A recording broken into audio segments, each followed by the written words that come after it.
Hey, everybody. When I started the Pay Your Dues podcast, I envisioned speaking with people that have inspired me and perhaps could inspire you too. Talking with people that share the story of their success, but also some of the painful moments that helped shape them into who they are today. Today's guest is exactly who I had in mind. Dan Gable has a fascinating story. He is known as one of the best wrestlers in U.S. history, if not world history, and here's why. He won 3 high school state championships in Iowa with a perfect 64-0 record. He went on to Iowa State, winning 117 matches in a row, 2 national championships, before his senior season, losing the final match in the NCAA finals, losing to a wrestler from the University of Washington named Larry Owings. So that's 181 wins in a row and 1 painful loss. After that major disappointment, he recommitted himself to his craft. 2 years later, he went to the Munich Olympics, and not only did he win all 6 of his matches and the gold medal, he did not give up a single point. He then went into coaching, where he would turn the University of Iowa into a powerhouse, winning 15 national championships in his 21 seasons, leading them. And despite all of these wins, he has carried the pain of a tragic event that happened in high school when his older sister died in a brutal attack. Gable opens up about all of this, the wins and the losses, in hopes of helping others. I'm grateful for his willingness to be vulnerable and share his story. So let's sit down with the legend, Dan Gable.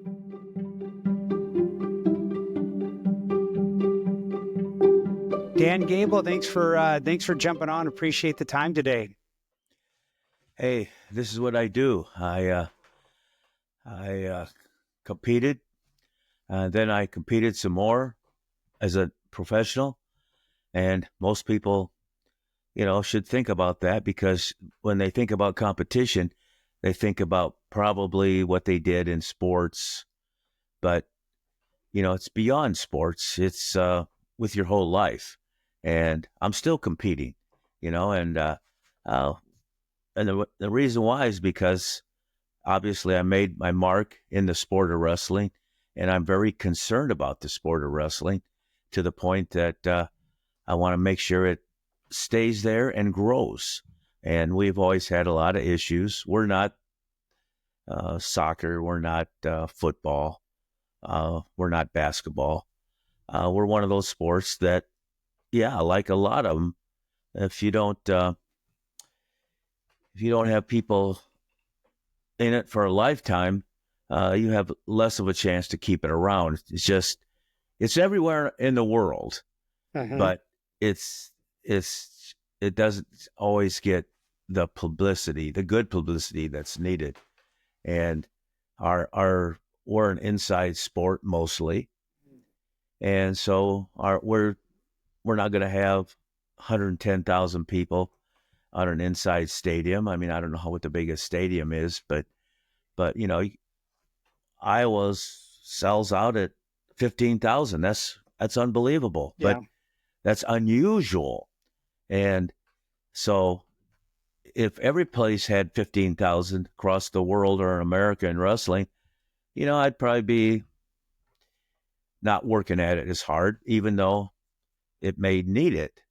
I just, I'm concerned. So I saw your title, Pay Your Dues. Yeah.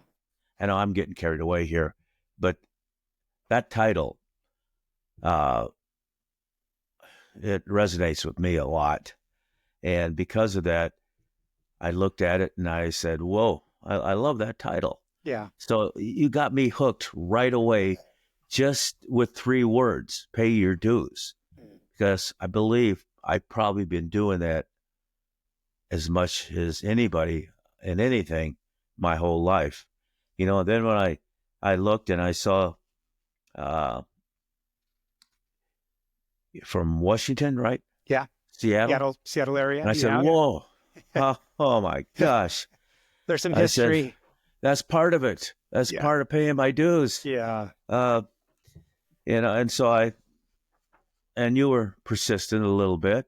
I mean, that's good. Yeah. That's what you have to be in life. And I'm glad to be here. Glad to Well, be I, here. I appreciate you joining. The idea of this podcast, I mean, this conversation is the idea of the podcast where, I can speak to people that have inspired me along the way, and I think have inspired a lot of people, and we can learn from their journey. And obviously, your resume is well known. You've had an intensity to the way you operate that served you well. Were you always like that, Dan, as a kid? Were you intense like that?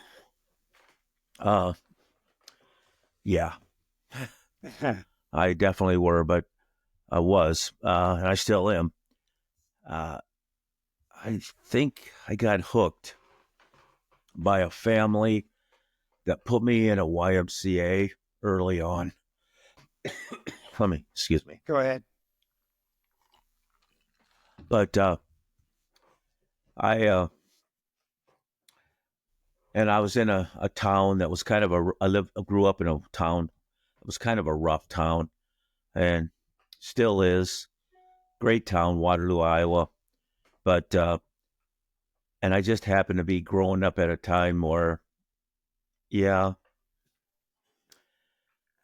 there was some great things going on in high school, winning state championships, mostly in a lot of sports, actually. But wrestling was, the one that hooked me the most. But we were winning state championships in football, and we were winning in basketball. So, it was not like I could get too far away from somebody doing really well. And I early on was listening to the radio because the TV really wasn't existing at that time. I mean, by the time I was 4 or 5, we were getting our first TV, and I went from listening to baseball, the Yankees on radio, to watching them in live on a television. And so I just got hooked on sports early on, and uh, and I had a good mom and dad that made sure I was enrolled in the YMCA when I was 4 years old, so I could learn how to swim, so I wouldn't drown. It's a life skill, and then that life skill kept me going into my first competition, really, as far as the YMCA had a swim team, and I was on a swim team, and I won a state championship in the backstroke, believe it or not, at the age group early on. So, it's one of these things that there was a lot of fighting and going on at home, beer drinking, crazy stuff. But the town was wrestling oriented, sports oriented, and I jumped right into that. And then I had a sister that was 4 years older than me, and then between my parents who, got married when I think my mom got married when she was 16, and so my dad was probably 17, and all these things that I didn't really know about when I was growing up. You learn about them, but I think my parents really wanted to make sure that what happened in their life didn't happen in my life. And, they had some rough times, and I think that's really good. I mean, learning from an example, and it's not a good example. And so then you're going to have to do the same thing, and then you go apply a better thing to help people through their times of growing up. And I just give a lot of credit to my parents, even though the flaws were there. Smoking, of course, most everybody smoked probably, and the drinking, and they did pay their dues with smoking and drinking. So it's just they both died from probably smoking. So, that type of thing. But go ahead. Yeah. So, well, I'm interesting as a high schooler. Obviously, you went undefeated as a high schooler. And you write about this in your book, and I want to mention your book, your 2 books, by the way, which I think are fantastic. And I'll put a link for people to find those out. It's really basically, 2 biographies covering your life and your coaching life as well. But you were a grinder. I mean, you you didn't just work out, you then worked out again and again. I mean, if you were, I think is obsessed a fair word to use in the way you approached wrestling once you found that? Yeah, I had an imagination that was second to none. So I took on all those famous people that were in professional sports at that time, and I'd take them on in my imagination. But I would be playing with a basketball, shooting a hoop. I'd be out throwing a football, kicking a football, running. But I don't have to be playing with anybody else. I just playing with myself. I'd be throwing baseballs. I'd be throwing rocks at telephone poles, for strikes or not strikes. It just, that type of stuff. I'd be wrestling in the front room by myself, or I'd have friends and stuff like that. But I had imagination where I went through a lot of I'll tell you, up my front yard. And when I growing up in grade school, there was a tree that was planted. It was a little, just small little like Christmas tree. And I stood out in front of that with a baseball bat, swinging right-handed and swinging left-handed. And after time, I don't know how long, but I was doing it every day, when it wasn't the winter.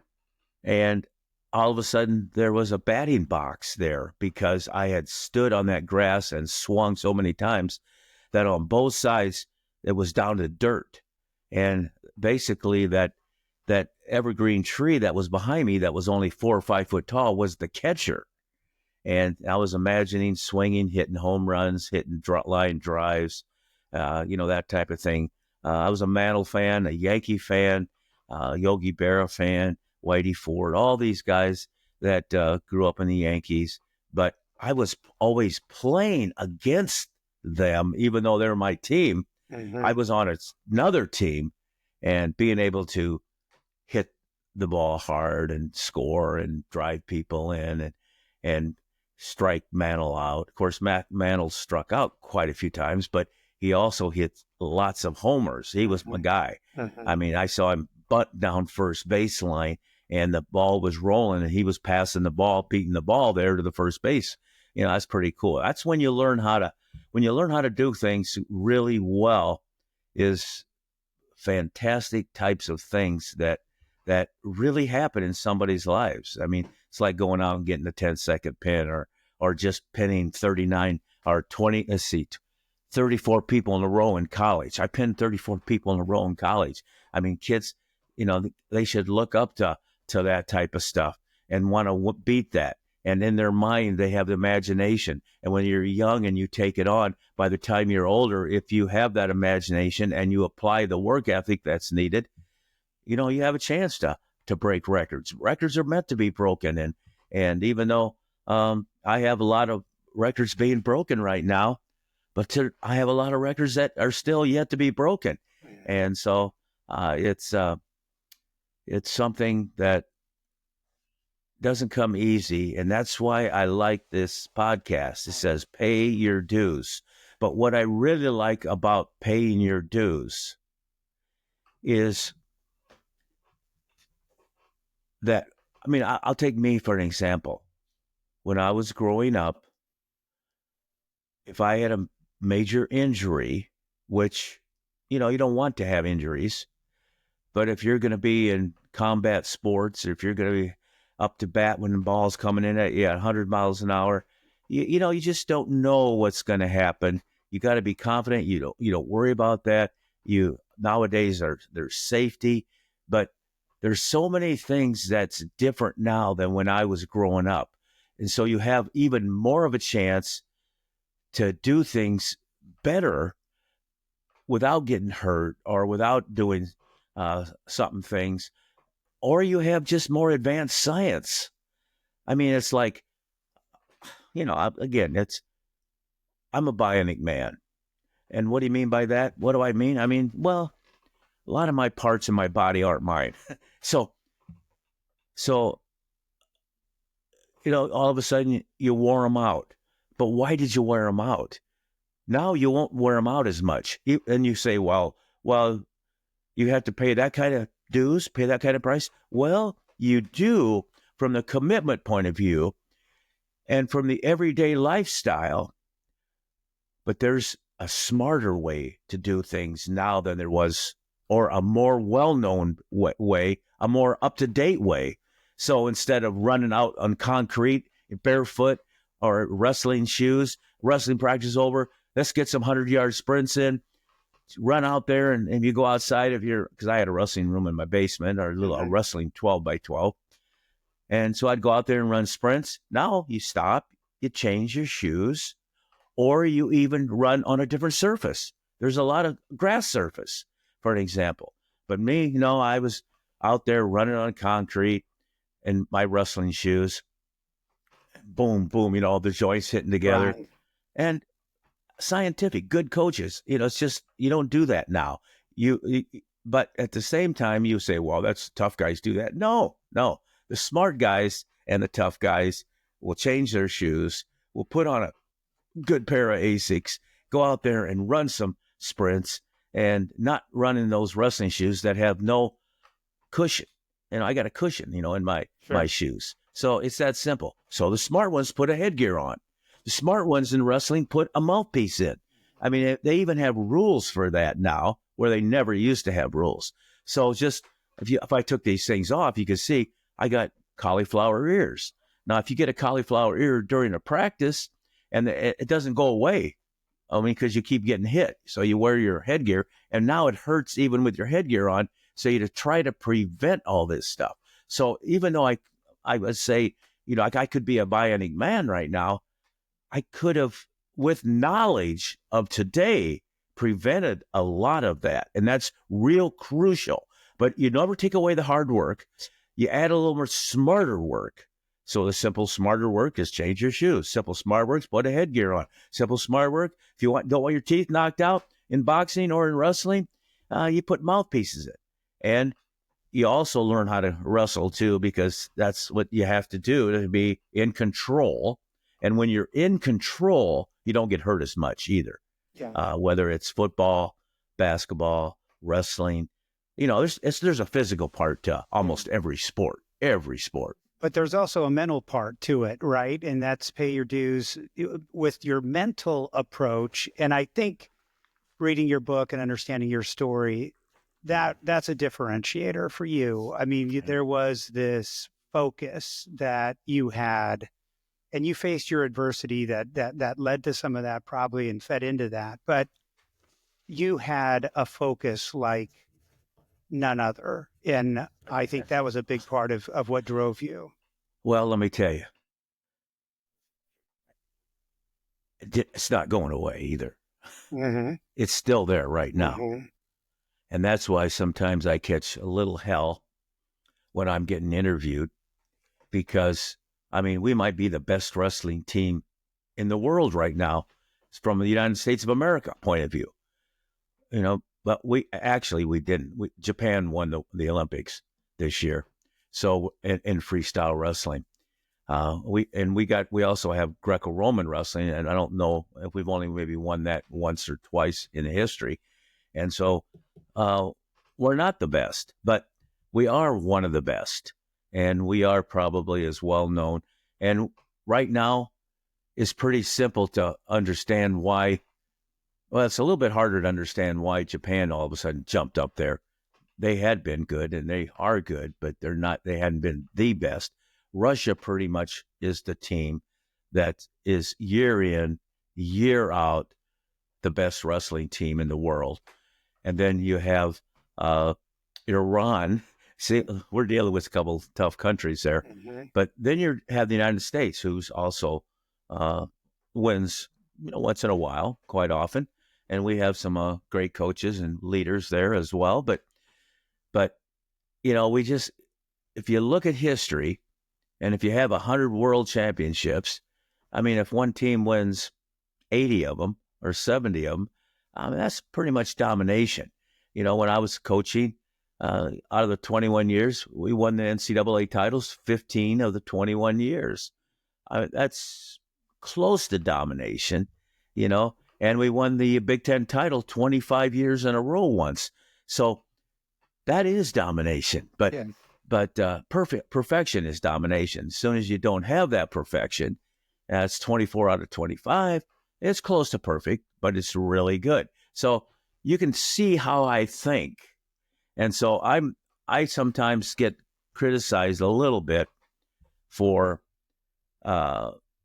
looking at what's going on currently right now.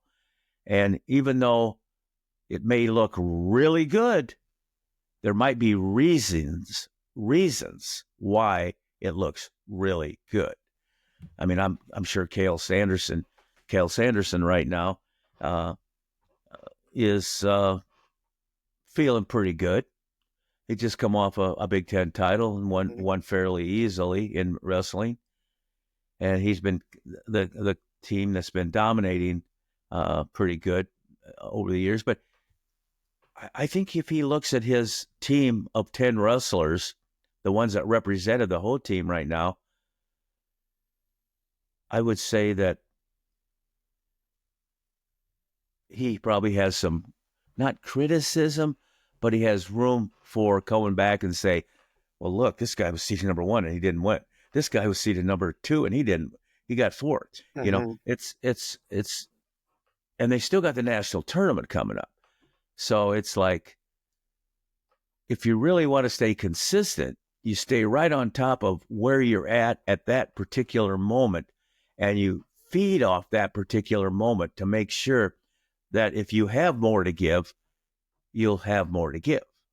And you don't just rely. Well, yeah, we won by still. Penn State just won by 50 points, 30 points. I'm not sure what it was, but and so now, you know, a good coach would not just be happy that he won the championship. There's still room for improvement. You can still pay your dues a little more. You know, it's again, there's a lot of reasons. So when I first started talking to you, you know, it's like when you said when this said pay your dues, I got hooked on that because I love that saying. You know, if you don't pay your dues, your chances are you're going to be falling off somewhere, and you're going to be nobody's going to know who you are, you know, if you don't pay your dues. But then all of a sudden you're from Washington, and I'm saying, whoa, Washington, state of Washington, that was 181, 7 straight wins, 181 straight wins, and 7 years without a loss. And I go into my last match and I lose to a kid from the University of Washington. And then they go and drop the sport of wrestling to kick me in the ass more even. So, you know, I'm bringing back. Come on back, University of Washington. Are you in the Big Ten now? I think you are. Yeah. And so, you know what? Big Ten's got the wrestling conference. And if you want to have some more Larry Owings out there, you got to have the sport. So, and that was probably the biggest moment in history in wrestling. Yeah. They voted that. So it's kind of crazy. And so things set me off. So when you hear Seattle, that sets you off. I mean, you think of Larry Owings. And how often do you think of that? Without being set off, how often are you thinking about that loss? Oh, I don't know. Probably every day. But it's not that I didn't need the loss. It's not that it's how you handle that thing. So, and what's really interesting more to me is I knew how I was going to handle it. I mean, I didn't know it because I was getting off track a little bit, feeling sorry for myself maybe or whatever, but I had parents that got me back on track. I had teammates that helped me, you know, that type of stuff. I mean, how do you not, you lose one match in 7 years, you come home, it's your last college match, and you pull into a gymnasium back home on Iowa State University's campus where I wrestled. And it was at the gym. It was at our Bayer Hall. And there's a lot of fans waiting for us because we were the team champions. A lot of cars and so on and so forth. And we all get out of the car, and actually, when I was kind of, when I got out of the car, they didn't know what to do. They kind of panicked at first, and they all of a sudden, instead of cheering, they just kind of all speak, all kind of just shut up. And I kind of looked around, and I just kind of made a gesture with my hands, like, "Come on, guys, the team won. You know, the team won. I may not have, but," and then they give me a heck of a applause, but you know, I didn't really need the applause for taking second, but I needed the applause for knowing that I was going to walk in that gymnasium, and that with less than 24, probably 20 hours after I had that ABC's Wide World of Sport loss, and there was other team members that were there that weren't at the event, and they were watching me, and they were looking at me, and I look over to them, and I point to this guy, and I point to this guy, and I point to that guy, because I needed 3 guys. I said, "Guys, I need a workout. I need a workout. And will you guys come?" I didn't ask them. I told them, "Let's go." Yeah. And so that was their way of helping me get over a loss. It was their way of going in there and doing the same thing I've been doing all my life. Not all my life, but up to all my days in those days. And so I went up in the wrestling room, and I probably wrestled 3 guys alternating on me for over an hour. And I can remember walking out of that practice, and nobody else was there, except a few people came up and watched, just kind of curious. I mean, here's a guy that just the night before lost his 182nd match, only one he lost in 7 years. And the next day, he's going back to the wrestling room, and then they watched me, and I was going through them like I always went through them. You know, it's like I was taking them down, nobody scoring, you know, that type of stuff. And I was going to the source of what you need. And as I walked out of that room after an hour, and I mean, I'm drenched, totally drenched. I never left a practice without putting a hose on me. It's like, and I'm watered because of some sweat. And I'm walking out, and I have some relief. And I say to myself, "Wow, I'm still good. I'm still good." I thought that one long, you know, I mean, all I felt was pain for the last 15 hours. And I went back to the source, and now if I would have went in there and laid down and let somebody beat me up or something, but that wasn't me, you know? Yeah. So went back to what I normally did, and it worked. And that was the start of getting back. But it wasn't just that easy. It wasn't just that easy to come back after a loss like that. In fact, that's not the most major loss in my life, but you know, that's my major loss in wrestling.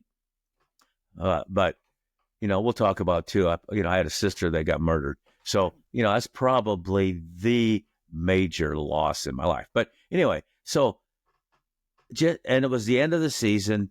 There was some freestyle wrestling going on after that, which is the older guys that graduate, and the younger guys go to it too. National Freestyle Championships, because we wrestle not the same style in the Olympics that we do in high school or college. So you got to train a little different. And I planning on wanting to be a world and Olympic champion.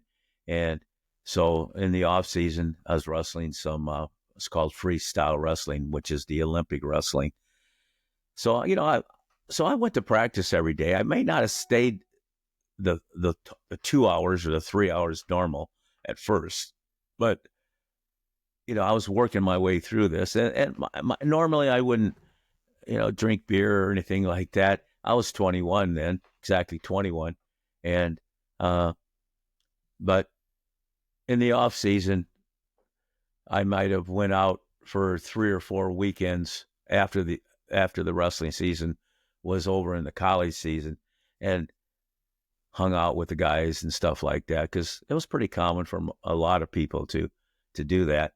And I didn't, but I was getting a little carried away, and I had reasons, you know, in my mind. It wasn't good reasons. I mean, it was actually no reason to go the other way because I've been going one way my whole life, and you're not going to let something just knock you off. But it was a pretty big loss. Yeah. Some And people might go the other way though, right? Some people exactly, might not come back from that. you're exactly right. And so what happens is, after that practice every day, which most of the guys weren't there, a few guys, and we had a club, and those were the graduates, and they were there. And so I'd working out with those guys. Then I'd go, instead of back to the house and cook dinner and study and relax and get ready for school the next day, I was going downtown a little bit. It just so happens the season really wasn't over because they had what's called all-star events, and then they had these freestyle events. So luckily, the first weekend, I was in a state all-star match. And then the second weekend, I was at the national all-star match. And then the third weekend, I was in that freestyle tournament over in Lincoln, Nebraska, with a lot of actually older guys. So I really was planning on doing all that stuff because now my collegiate season was over, but even it was over for good. So that's the next, instead of going to pro baseball, after college, you go to the Olympic type of training. And so that's what I did. And I feel it's kind of lucky to have it that close to that loss, because I could have got off on the wrong track, which I did. I got off some on the wrong track because there's guys on the team that didn't try to pull me that way, but that's just the way they were. I mean, they were a little normal. I was abnormal, not to live that college life like that. So, I had one guy pulling me this way, and I would go out and we would drink a few beers. We'd go out looking for pheasants in the country. We just wasn't hunting season, but we would just drive around country looking for, because I'm an outdoors guy too, and on the gravel roads, and we'd stop and we would pull out some beer out of the trunk, and it would take a opener, open the can from the bottom, and then it had a pull top, and we'd have two times open in the bottom, have a good, it's a flow. It takes about 2 or 3 seconds to empty it, and you'd pop the can, and the beer would just run out, the 16 ounce or 12 ounce, and you'd drink it in about 2 or 3 seconds, and you get this rush, and it's like, whoa. And all of a sudden, it's like my buddy with me, Chuck Jean was my buddy. I would do a lot of that stuff. He was kind of a crazy guy. He loved me, I mean, just to show you how much love that guy had for me, he was in the national finals too that year. Mm-hmm. And when I lost at 142 pounds, he was the 177 pounder in the nationals. We had 2 other ones before him that were on our team. Our team won, Iowa State. But when it came to Chuck Jean, I was kind of hiding around because people were hugging me and doing this, and I didn't want that stuff after I lost. So all of a sudden, it was a second call. It said, second call, Chuck Jean. And like, what, Chuck Jean, where? And so I just happened to be hiding in the locker room, and I heard a shower going. And I got up. I was by myself. This is after the loss. It was after the award ceremony for my weight and all that kind of stuff. And I looked around the corner, and there's Chuck Jean taking a shower. And he's supposed to be on the mat, and it's like second call. He has one more call, I think. You got to be there in about 3 or 4 minutes once they start calling you. And I go, Chuck, what the heck are you doing here? You're supposed to be wrestling. He says, Dan, I've never wrestled behind you in the lineup when you lost, and I'm not about to now. He was going to forfeit the national finals. That's how much respect he had for me. And I said, Chuck, do I have to lose twice tonight? He never thought about it that way. And he hopped in his shoes and his singlet and went out there, won the national finals, for the second time in a row, and he had another year eligibility. He didn't take it at Iowa State. He got in some trouble actually when he came back home, but he was the guy that came back and hooked up with. So I had to be a little careful because keeping up with him was beer drinking and party time. And I had to make sure that I could be ready for these matches. And guess who came through? My mom. Because she kept calling me and I wouldn't answer. And the reason why I wouldn't answer is I actually answered. I just couldn't talk. I couldn't talk. My throat would swell up. I thought I let my mom and dad down, which, you let them down because you didn't get ready for the match. You were interviewing and doing all this kind of stuff. But, they're the ones that's going to support you. And they should. It's a lesson for family. And finally, she just got in the car, drove down, and I answered the door when she knocked, and she slapped me across the face, and boom. I said, Mom, that's all I needed. Basically, I could start talking then to her, So, there's little things in life you remember that make a huge difference. And then you get right back on the mat again. But you struggle. Those 3 weeks I struggled, but I ended up winning every one of those weekends, which got me back on track. If I would have came back and had another upset or something like that, which, it was more likely to happen because once you get beat, you probably lose a little until you start building again. But I built those 3 weekends.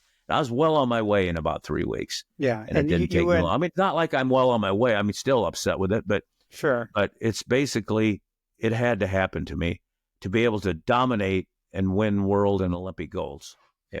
And that domination, just for people that don't maybe follow wrestling, 2 years later, you go to the 72 Olympics in Munich. You not only win your 6 matches, you do not give up a single point in winning the gold medal in any of those matches. And for people that don't follow wrestling, that would be like Roger Federer going to Wimbledon and winning every match 6-love, 6-love, 6-love, like cruising through without giving up a point. So that focus in that 2-year period, you said that loss is when you got good. I mean, you went to another level at that point. Yeah, I actually was kind of a wrestler that went to practice and just wrestled hard a lot, really competitive, and did a lot of just live wrestling. And there's more to it than that, but yet that's a big aspect. And if you don't do that aspect, if you're going to take one aspect, that's the one you should do. But you also should learn and understand the science of the sport and the techniques and the tactics. And in that Owings match, not only did I not prepare before the match because I was doing interviews, during the match, there was things that happened that I really had weaknesses. First of all, because I didn't warm up properly, I was tired, and you don't want to be tired when you're wrestling. Second of all, I had opportunities to score and put them away, and I didn't do that, and so I needed to improve on my techniques and a few things. I needed to learn how to finish leg tackles. And I needed to learn how to score defensively much better. And so things changed. But I also went for help. I just didn't do it on my own. We had a coach that was a graduate assistant that actually was a lot at my weight and was older than me quite a bit, named Bobby Douglas. And Bobby was really a technician. He probably needed more what I had. And I needed a little bit more what he had, but he taught me some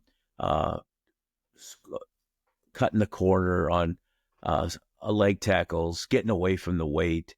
He taught me how to score defensively, when a guy shoots and how to control from that point of view and not just stop the scoring, but how to score from that defense.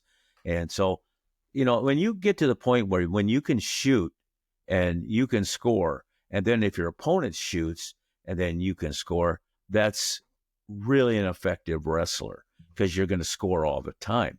So I have to give him a lot of credit. He taught me this knee tap, and it was a defensive move when a guy shot. And but was really a tricky move. So if you didn't do it right, you could end up losing you could lose the move. But if you do it right, you're just going to be, it's just a dominant. And what I found out is right before the Olympic Games, maybe 5-6 months, getting ready to go to the trials, I got hurt. But I came back easier because now I had to take some time off. And by that, I mean in the wrestling room, I was still doing everything else I could do, whether you'd weight lift or do certain but I hurt my knee to the point that I had to learn to score defensively. And so some of these things that Coach Douglas taught me, down blocking a little better, snapping go behinds, knee taps, I could actually learn how to score from a defensive point of view. So now I could score, or I could have scored. I always scored offensively with single legs, double legs, high crotches, fireman carries, pancakes, headlocks, stuff like that. But all of a sudden, I was scoring off my opponent's moves. But I wasn't waiting for my opponent to shoot. I would also learn what's called setups, and that's hand fighting. And in hand fighting, that creates opportunities where you snap people. It's like a defensive, but they're scoring opportunity. But they aren't making a very good shot because you're controlling their shot by snapping them.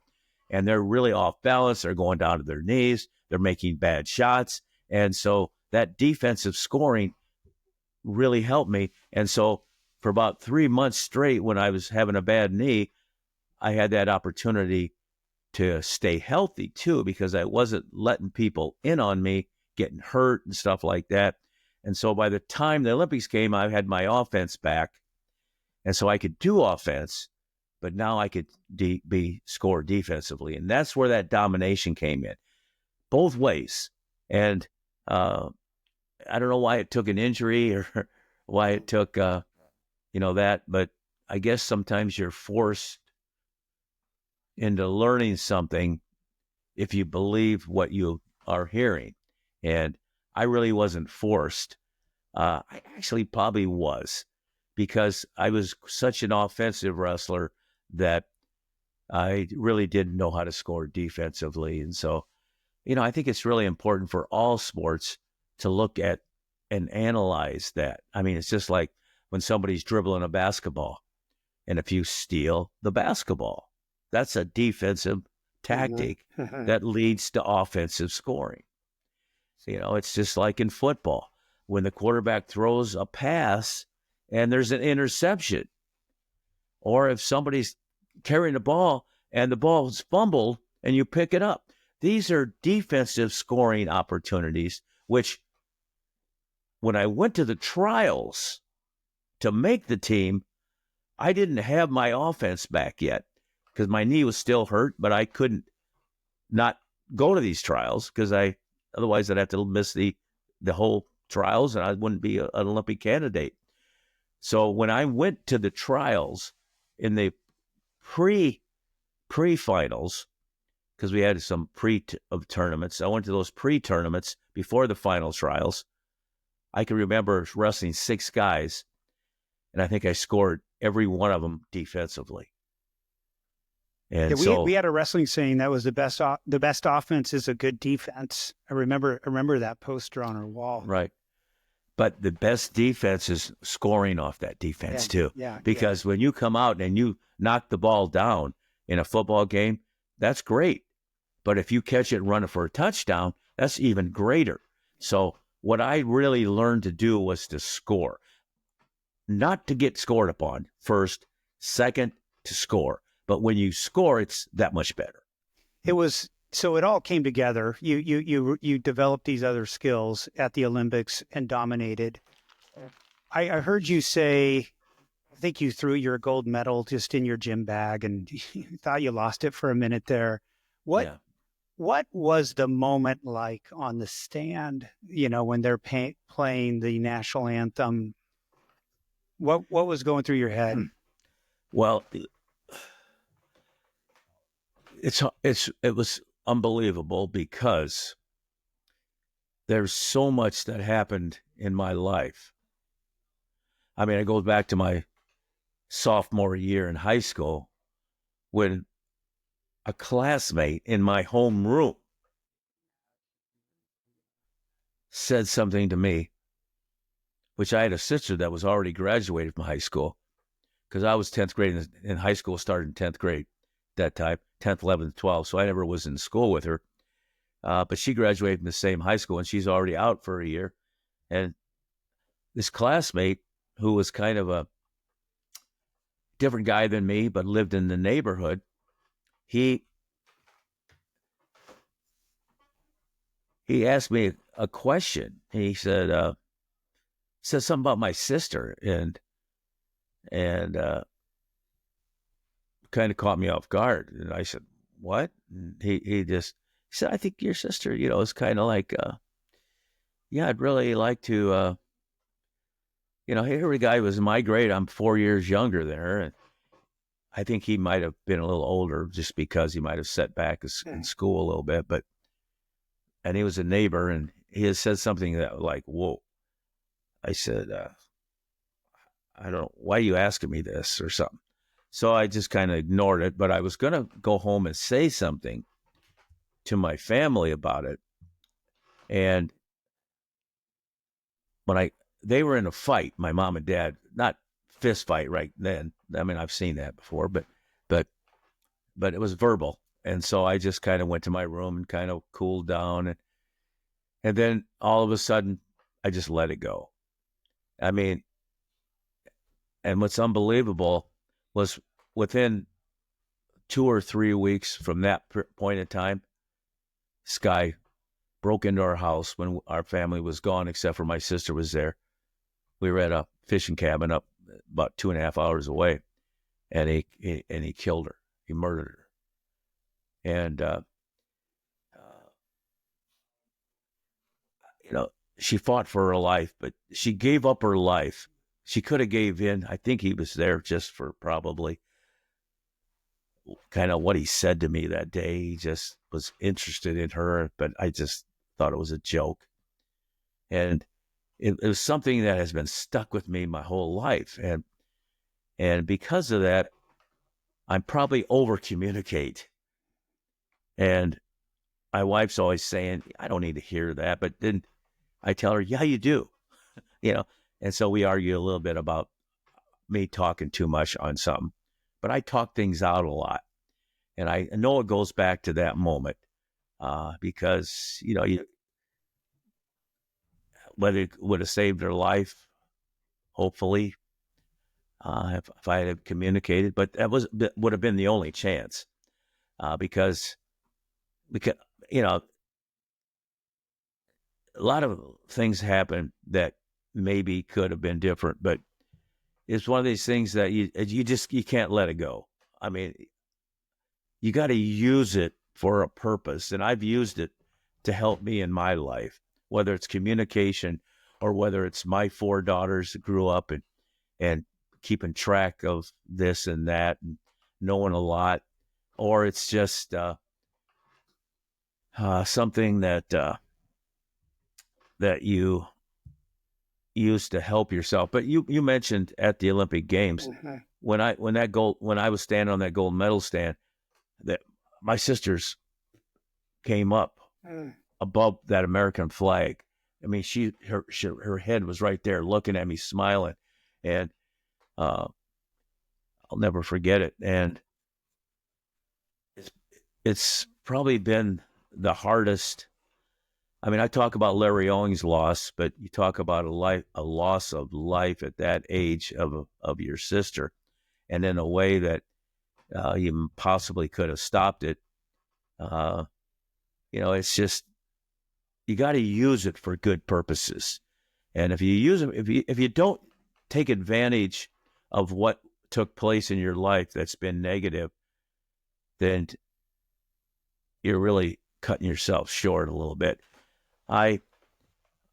It'll never stop with me. It'll never stop. And one of the reasons, because I saw what it did to my mom and dad. It actually, they took it on in a negative way right away, and they had fights and stuff like this. But in the long run, it helped both of them too. I mean, they slowed down on their smoking. They quit smoking. They even though they've been smoking for 30 years probably, and they kept drinking beer a little bit, quite a bit, but not as much as they used to. And they actually learned to like each other more. But they had reasons. I mean, they followed the Hawkeyes. When I went from Iowa State to the Hawkeyes as a coach, they followed me everywhere. I mean, I didn't go to the World Championships one year in Sofia, Bulgaria, but they went to the Munich Olympics and they went to all the national tournaments as a coach up to when they passed on. But it's something that in life, if you don't look at your own life and use things to help to make your life better or the people around you, then you're probably not doing things that you should be doing right. You said doing something good with that tragedy. You've been very open about that, which I really respect and appreciate. And I think you've made a difference in people's lives by talking about that. You've mentioned it galvanized your family in a way with your wrestling that, because you were a sophomore when that happened. So then you went on to win 2 more high school state championships and all your college success. And you've said it probably kept your parents together, unifying, and the way this wrestling worked into your life. I mean, it seems like that was that made a big difference in your family's life. Yeah, probably one of the biggest fears in my life when I was a kid, especially after the loss of my sister, the fear of my mom and dad breaking up, getting a divorce. I had a fear of that. And I know that helped me give them more attention to something and together for a long time. I mean, it wasn't just those next 2 high school years and the next 4 college years. It was, and 2 years after that for Olympics and World Championships, but it was all the University of Iowa coaching for, I coached for 21 years, 4 years as assistant, 21 years. So, and, in that time, they were there most of the time up through 97. But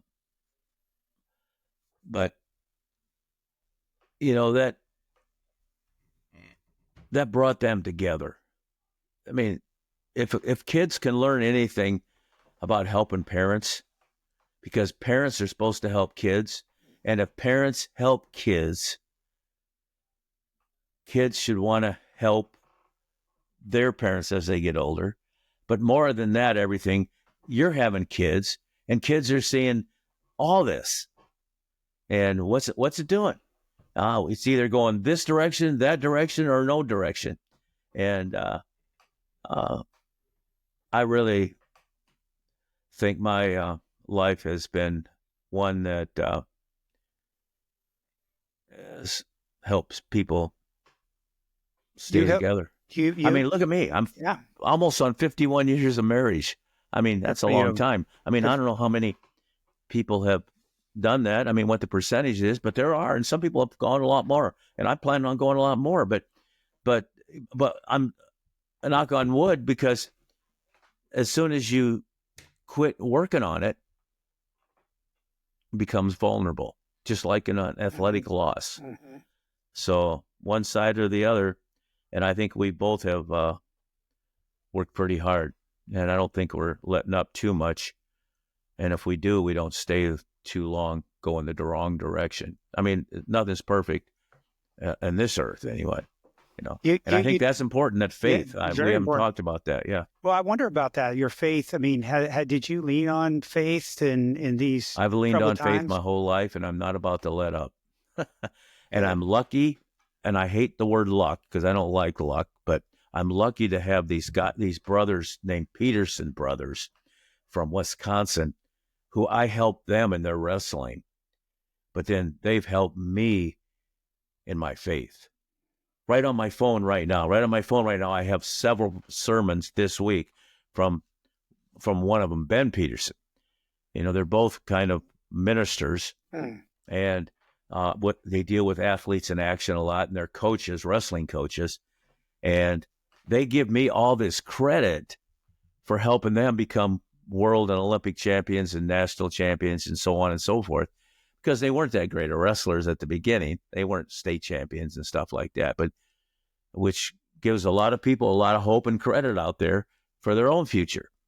Once you don't either have it or you don't have it, you can get it, and you can actually become somebody in that activity or sport quickly if you're pretty determined, and they were pretty determined. So, it's like you need some help almost every day, and I'll probably look and see what kind of sermon he sent me today. And what's kind of funny is he's a wrestling guy, so it's always he's relating wrestling in there, so it goes right up my alley, and keeps me in line, keeps me moving forward, because I want to make that 51st anniversary and 52nd, 60th.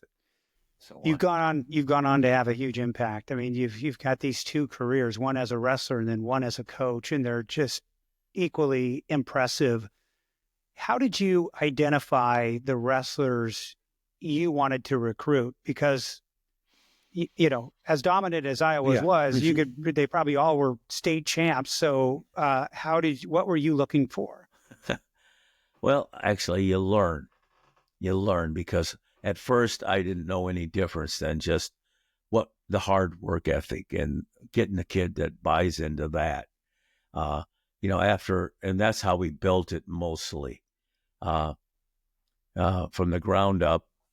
I had a great mentor that brought me over here from Iowa State. I mean, I had great coaches in high school, Bob Siddons, Harold Nichols from Iowa State, and then Gary Kurtelmeyer was the coach at Iowa, but he's just a brand new head coach, and he got me to come. But he taught me some things right away, that because I just come home from the Olympics, I'm a wrestler, and I joined this team, and he's a first-year head coach. I mean, within a month, the guy looks at me in practice and says, when I let you run practice as compared to when I run practice, I think the guys get a lot more out of it when you run practice. So I think I'm going to let you run practice 90% of the time. And I said, well, this is my first time really, because I'm just coming off as an athlete. He said, no, you're really good. I happen to be team captain all through high school and college, and so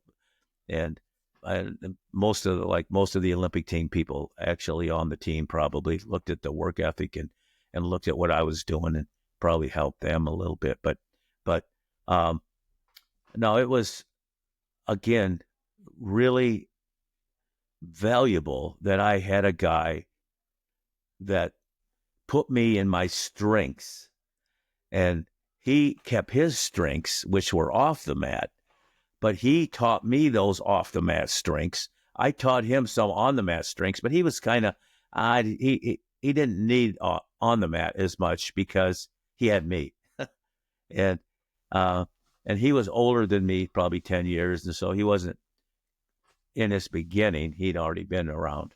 So, but not every great athlete becomes a great coach. Magic Johnson tried actually, it. most of them don't. Right, Michael Jordan. A lot of them have tried. Right, so. I think it was, I mean, you tell me, was it, clearly you had their respect, but what was it? I think what I did was I got to know them really well to know what they needed instead of just blanket approach. Everybody needs this. This guy needs this. This guy needs that. And whether it be, I mean, you're talking college. Now you're talking kids from California, kids from New York, kids from Iowa, which are not too far away. But you got kids from California, and their risk of staying there and fitting in are that much less. And so you got to do certain things to actually, I mean, I can tell you this right now. When I first went to college, this is kind of crazy. When I first went to college at Iowa State University, I was only 100 miles away from Waterloo, Iowa to Ames, Iowa. And I lived in a dorm. I think they kind of had a stupid thing, whereas it was a random draw out of something that who your roommate wasn't even with the other athletes, just the students. So I had a fifth-year student guy, 4 years or whatever he's in his last year, senior year, and he was just the opposite type of guy of me. We got along, but we didn't really hang out together or anything. It wasn't the best experience, but it was a different experience, and maybe that was something that helped me. But we also had another wrestler on the team that came in from Montana that had to prove himself that first semester. We were on a quarter system at Iowa State, and he had to get a certain grade point average to be able to get a scholarship. Otherwise, he wouldn't be able to stay and couldn't afford to go to Iowa State, but he wanted to stay. And right away, we both came into the same class, and we became friends. And guess what? He ended up staying in my dorm room, and he slept in the same single bed. Just so happened I smelled his feet and he smelled my feet for that first freshman semester or quarter. It was only 3 months, but it's like there was something with me that I wasn't attracted, but I was more like wanted to help. Mm-hmm. And that's kind of my nature. I mean, there's nothing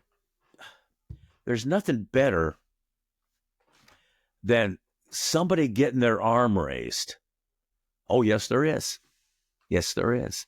When you look in the stands and you see the smile or the clap and the applause, not just of any fan, yes, fans, but the parents. It's unbelievable. Can you imagine letting somebody watch your son or daughter just get beat up out there in a match? I mean, it's not like baseball. I mean, it's not like football. Yeah, football's pretty hard if you knock somebody down. But in a wrestling match, that's all you do. You want to beat somebody up, and within rules. And so you're usually okay. You're not trying to get knocked out like in boxing. The boxing was in college early, but I can see why it's not, because, the object is to knock somebody out. The object is to pin somebody in wrestling. But the object, if you try to knock somebody out, that means they're unconscious. I can see where that's a little rough. But, it's who do you look to? Well, you look and you see a grin or a clap on your mom and your dad, or even all the fans, but you focus right in. If you look into the crowd, you happen to see the ones that loved you. So it's pretty important. How did you handle the losses, their losses? Did you feel it as if they were your own? Say that. Explain that. When your athletes lost, what kind of toll did that take on you? Losses are hard. Not so much if you're supposed to lose, which you're not supposed to lose, but if you're just somebody's dominant or something like that, it's tough. But to be honest, I don't like losses. I just don't like losses. So I'm a guy that analyzes, and I got reasons, and I got suggestions, and if you have the will and determination, you'll work on that. And that's why you need coaching. You need good coaching. And if you don't have that, then it's tough. It's tougher. If you're surrounded by a bunch of guys that are winning, that rubs off on you. And sometimes it just makes it easier because, I mean, I'll tell you that I just watched Iowa wrestling in the Big Ten. And by the time it got down to their 197 pounder, the last guy that was going to wrestle in the tournament, he didn't look like the same guy that I saw wrestle during the year. And I know it's tough guys and it's in the finals of a tournament and so on and so forth. But he was experiencing with his team a lot of losses that night or that day or the day before. You sometimes can't help but take on what your teammates are doing or what is happening with that particular event. And even though I always say you got to be strong enough to handle everything, it's always easier when there's a flood of success. And usually it's because your opponent takes that on and he has a harder time. He thinks more of you than he should think of. And I have a feeling that the 97 pounder for Iowa, time he wrestled the other night in the Big Ten finals, we had three guys in the finals and both of them got upset. Well, I should say one of them got upset, the other got beat because he was not supposed to get beat, but it was a good match. But I can't say really good match because he got beat. But all of a sudden, this same guy wasn't him. And that's really a part of success in coaching. That's why it's really important to have a lot of good team members. It's really important not to be the only guy out of 10 guys that can win. And I give that credit to that guy that does that because he doesn't have a team that's winning. And when you can do that, you're really dominant. But I felt like that's what took place. He just wasn't the same guy, and I think he took on some of those losses. And you shouldn't do that, but it happens. That's what life is all about. Yeah. There's ups and downs, and you want mostly ups. And so when there's not ups, so you might be not quite as good.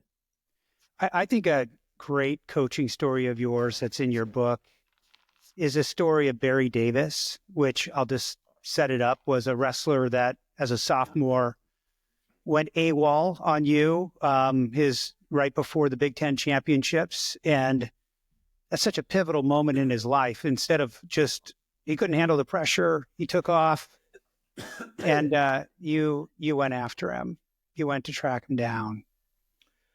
Well, he's not the only one, but Barry is one of the major ones.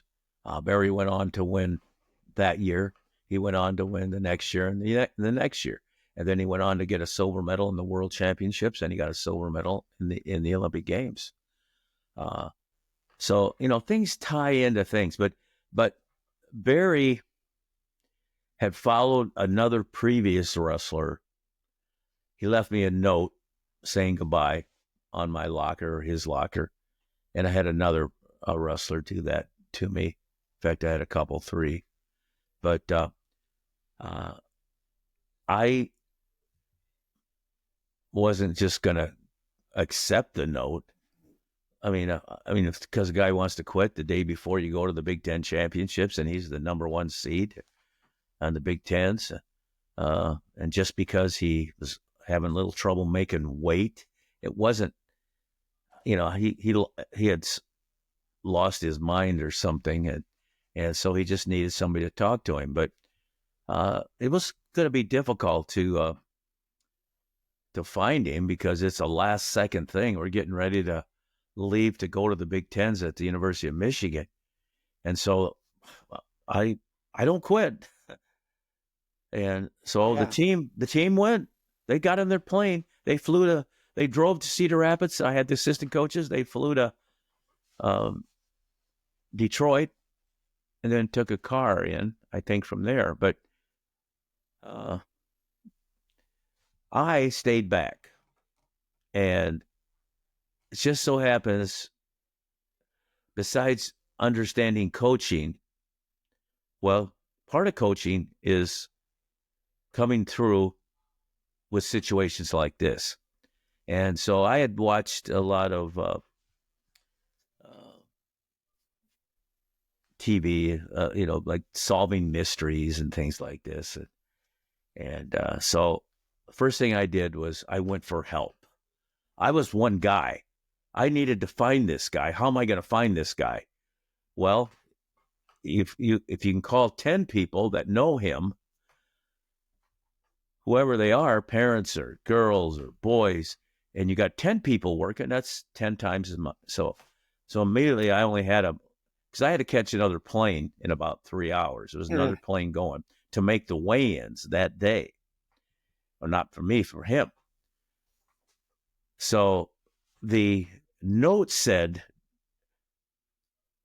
that don't look for me because you will not find me, he said. And that wasn't going to discourage me from fighting him, but I did go to work on a lot of things, mostly as roommates or friends or other wrestlers. And I got some tips. I had them working and the tips were coming in. And all of a sudden I had a location that I was going to check out.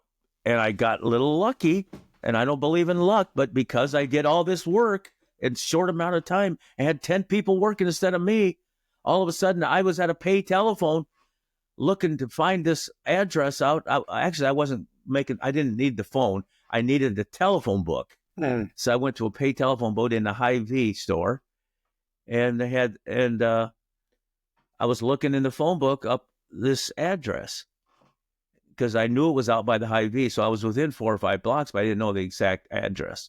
So I got the exact address. And as I'm walking out of the Hy-Vee, there's Barry Davis in that Hy-Vee buying some food. And I walk over to him, and he was shocked. He was shocked that I was there. He dropped the sack, and the sack mostly was filled full of donuts. Yeah. And they rolled out on the floor, and I said, "Donuts?" He goes, I haven't eaten any of those donuts yet. And I said, well, that means you're still wanting to wrestle? He goes, yeah, I want to wrestle, but I'm overweight. I said, how much are you overweight? He says, I'm overweight about 4.5 pounds. And I says, well, we can catch a flight right now to Chicago and then catch another flight 2.5 hours later to where we're going, Detroit or someplace like that. And I said, there's a hotel right across the street, or right there within the airport, that we can go to their workout facility. We can work out. Oh, I don't know if we can do it. And he goes, I said, it's up to you, But I think he was just so amazed that I was there. And the team had already gone, that he agreed. So when we got to Chicago, we went to the hotel. We went to the health club, and I put him through a workout. First of all, I run up the stairs and stuff, but I made sure that I was keeping my eyes on him because I didn't want him to disappear or anything. So I did all that work with him, and then we came back to the workout room, and he had a sauna there, and I stuck him in the. Well, I said, go in there. And he says, well, he was pretty wet already, but he went in there for about 5 or 10 minutes. We put him on the scale. It looked like he was right on weight. So he had lost like 7 pounds. Of course, you got to remember I had about 4 layers of sweats on him. Yeah, of course. And, but I still didn't know exactly. So we got there. We flew in Detroit, got a rent a car, drove a little extra fast to get him there on time. Got him there just for the final weigh-ins. And he got on the scale and was right on weight, made weight. So what's he do? He ends up winning the Big Tens. He ends up winning the national tournament. Now, the story is 2 weeks later when he went to the national tournament. What's kind of funny is I have two double beds in my room with my wife, and of course she's in my bed with me. And I hear her knocking the door about 11 o'clock at night, and it's him. He goes, "Coach, can I sleep in your room?" He didn't really trust himself. Yeah. Because we had to make and it he changed, wanted somebody to keep an eye on him. Changed his life. He wanted to, and so he slept in that bedroom that night and got up, and the next day went and weighed in and won the Big Tens, and then he went to the Nationals 2 weeks later, I think in Ames, Iowa, and won the Nationals. But those kind of stories come through. Not all stories come through, but Yeah. I have a tendency to be able to have those kind of stories come through more than most, just because of what I know and my determination. I'm not going to give up on a kid. Yeah. Well, he won 3 national championships. He went to the Olympics and won silver. I mean, and then he went on to coaching too, didn't he go on to? He's a coach too, yeah. He's So, coaching right now at the Naval Academy. Okay. And what's kind of funny is the guy that beat him in the Olympics, and that's not funny at all, but the guy that beat him in the Olympics was a Japanese. And that's the Japanese that's running the Japanese wrestling program right now. And he beat Barry in 1984, but in 1985, he came over with his wife at that time and lived in Iowa City, Iowa for a year and trained with us, mostly with our club. But he learned a lot then. And right now, they won the Olympics in wrestling last year. It's kind of funny. Yeah, that's interesting. So what he learned in that year probably helped him a lot. I would say other than my parents, I think my coaches in my life in football and wrestling have had the biggest influence on me and the biggest impact. And that's just at the high school level. But those lessons stay with you forever. And, if you get a good coach, I think it has a huge impact. And you've done that for so many people. So sounds like you reflect and appreciate that. On how many lives you've influenced through coaching. Do you reflect on that? Oh, I never stop on that. Good. Not only reflect, but it's today. I mean, What I'm going to do today is going to be helping people. I mean, I got 14 grandkids now, 10 boys, 4 girls. Had 4 daughters, and they're all from a year and a half to 20 years old. And most of them are in athletics, not all of them. Some of them are in acting and both, they do both. But it's my life now. Yeah. I mean, I still love wrestling. I'm going to the national tournament, and I'm will help any way I can. But the total sport, and that's why I don't fall for this. We're doing really great, because we're not the best sport in the land and the world. And I would love to see us to be. That's kind of my ideals. I know that I talk a little goofy, but I just I love the fact that when my athlete got his hand raised, that there was somebody more excited about it than that athlete. That athlete was too young to really understand how excited he should be. And not all the time. They sometimes do flips and all this kind of stuff. But there's something more than that. And it's the appreciation of the fans. But it's mostly the appreciation of his relatives, close relatives. That is such a meaningful thing. I mean, when my sister got murdered, I saw what happened to my mom and dad. And I can't believe they stayed together. And I think they stayed together because of me. And had I not been who I was, they might have had a less of a chance to stay together. And that's what helped drive me. But at the same time, I think one of my mom's biggest fears was when I was getting all these wins, that I would have a loss. And it happened. And I had to see that. And who came to help me again? My mom. So it's like, wow, are those lessons for living and for life? And if you carry on those lessons, how many people are you going to affect? A lot. I mean, not just with your family, but every time one of those 15,000 fans jumps up at Iowa or in Penn State or Iowa State or wherever they are, that's a contribution. That's a contribution. I mean, and that's what makes people step up to give contributions, because of their involvement in being a contributing part of something. And if they can help, that's great. Now, what's funny is we're going in a different direction right now in sports in college, with money being able to. So that's a whole new story. And it's whether you like it or don't like it, you got to jump on board. Otherwise you fall behind. But we got to straighten this out. And we got to straighten America out so people don't hate other people in America. That doesn't mean they doesn't have to agree with them, but you do have to agree somewhat to help keep a good thing going. We need some common ground. We need to find some common ground. And we don't have that right now. No. And you know what? It's just the right thing to do. Somebody's got to give. Everybody's got to give. Yes. And when that happens, we'll be. You talk about being a powerful team. Mm-hmm. Wow. I mean, we're about as weak as we can get.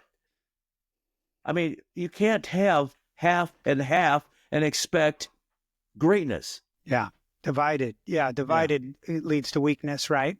Right. Exactly. So, I think we're heading in somewhat better direction, but it's all about people wanting to really be a part of greatness. Yeah.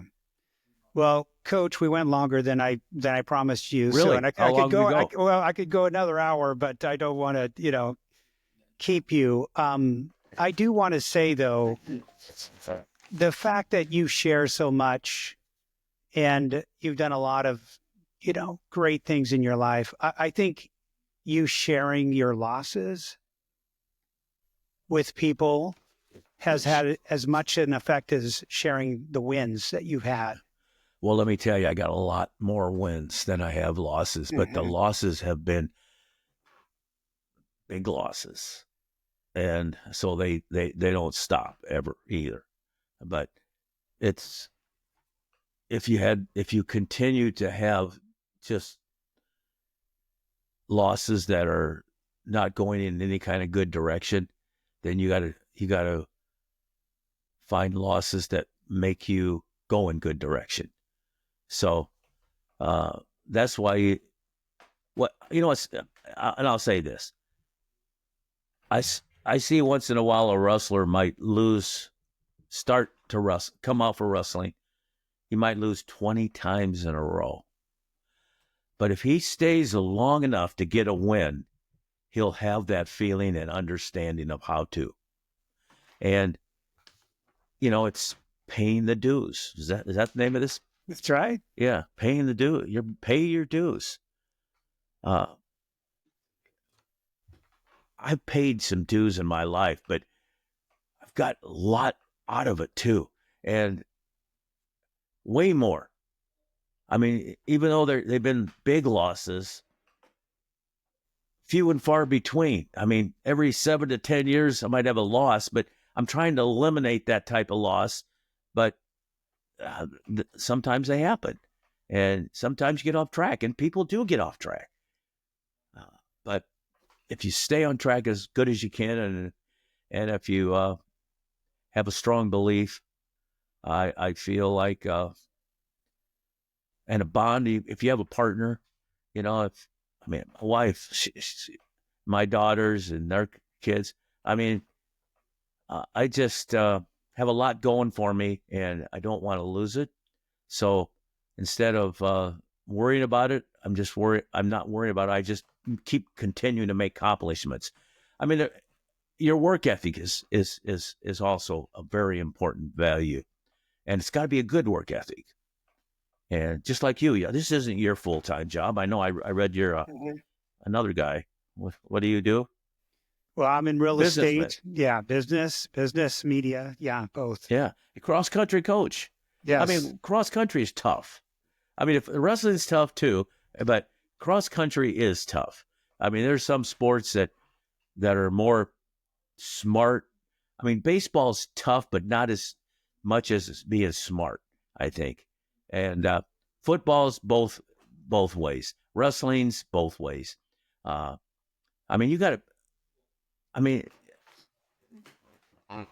you got some interesting life going. You're in a podcast, but you're also a business guy.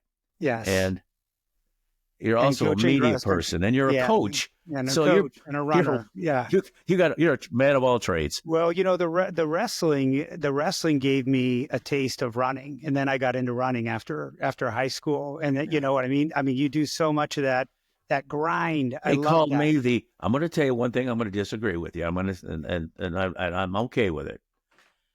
They called me the running wrestler. Actually, overseas, the Russians did, because they always saw me running and stuff like that. Too. I was besides wrestling, but I'm going to tell you, I love the word grind, because when I think of it, it's like toughness. It's like taking on something, and you'd probably rather be doing something else, maybe. But I loved wrestling. I still do. I loved going to practice. I loved when the coach pushed you to the breaking edge. It's just for some reason, and a lot of people might not agree with me, when somebody's pushing you to run a 4-minute mile, or now it's 3:41, but it's like, that's, to me, I may not love it when somebody's just yipping at you and stuff like that, but for some reason, I've taken on that hard work ethic and that toughness that instead of grind, it's never a grind for me. It's just, the grind is there, but I don't take it on as a grind. I take it on as a love. So what's funny was, I just listened to the Penn State kids interview at 165 that beat our kid in a tough match. And he actually was giving our kid credit after the match, because he had wrestled him earlier and had beaten him pretty handily. And this was a tough match. And so he was kind of patting the guy in the back a little bit, because I think he didn't think he was going to have a tough match. But, and I would have never admitted that. I would have never said that, because I want, it's just the way it is. But anyway, so no, don't take me wrong on the grind word, because it's there. And it is tough. It is tough, the grind. And that's the word you use. Let's get through this grind. But I love the grind. Yes. I love the grind. Love it. Love it. Yeah. I mean, that's when I see somebody else doing it, I even love it more. Yes. Yeah.